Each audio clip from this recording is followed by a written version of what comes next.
Heart to help charitable trust ఆధ్వర్యంలో July 3 నాడున plastic నివారణ రోజు సందర్భంగా ఈరోజు మీటనాయక తాండా మరియు బోడినాయక తాండాలో ఈరోజు ఈ బ్యాగులు పంపిణీ కార్యక్రమాన్ని నిర్వహిస్తున్నాము. అదే ఈ బ్యాగ్స్ భూమిలో కలిసిపోతుంది, పర్యావరణానికి కూడా చాలా అనుకూలంగా ఉంటుంది. ఈ యొక్క ప్లాస్టిక్ భూతాన్ని తరిమికొట్టే విధంగా దాదాపు గత 5-6 సంవత్సరాల నుంచి ట్రస్ట్ నుంచి ఈ బ్యాగ్స్ పంపిణీ కార్యక్రమాన్ని నిర్వహిస్తూ వస్తున్నాము.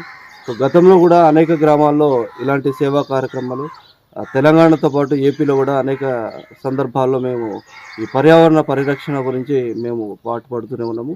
అందులో భాగంగానే ప్రతి సంవత్సరం ఈ కొండ ప్రాంతంలో కరువు పని నడిచే దగ్గర కూడా వాళ్ళకి సీతాఫల కానుగ విత్తనాలు కూడా ప్రతి సంవత్సరం వేస్తున్నాము. సో పర్యావరణం అనేది మానవుడికి మనము అందరూ బాగోవాలంటే ఈ పచ్చదనం, ఈ గాలి స్వచ్ఛంగా ఉంటేనే మనం ఆరోగ్యంగా జీవించడానికి కరం ఉంటుంది. ముఖ్యంగా పల్లెల్లో ప్రాబ్లం ఉంది. ప్లాస్టిక్ నివారణ అనేది పల్లెల్లో ముఖ్యం. మూగ జీవాలు కూడా ఆ ప్లాస్టిక్ తిని చాలా చనిపోతున్న సందర్భాలు కూడా మనం చూసాం.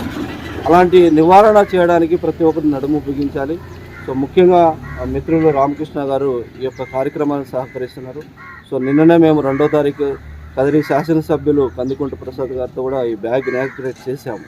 సో ఆయన చేతుల మీద నిన్న చేసిన తర్వాత ఈరోజు ఈ 2 తాండాల్లో మన మిత్రులు వాళ్ళ యొక్క సహకారంతో ఈరోజు బ్యాగ్ పంపిణీ కార్యక్రమాన్ని ప్రతి ఇంటికి ఈ బ్యాగ్ అందిస్తూ వాళ్ళకి అవేర్నెస్ చేయడం. మీరు ఖచ్చితంగా మార్కెట్ వెళ్ళేటప్పుడు ప్లాస్టిక్ కవర్లు తీసుకురాకండి, తాండాల్లో ప్రతి ఒక్కరు బ్యాగ్ వాడాలని వాళ్ళకి అవేర్నెస్ చేస్తూ ఈ కార్యక్రమంలో పాల్గొన్న మిత్రులందరికీ పేరు పేరున ధన్యవాదాలు.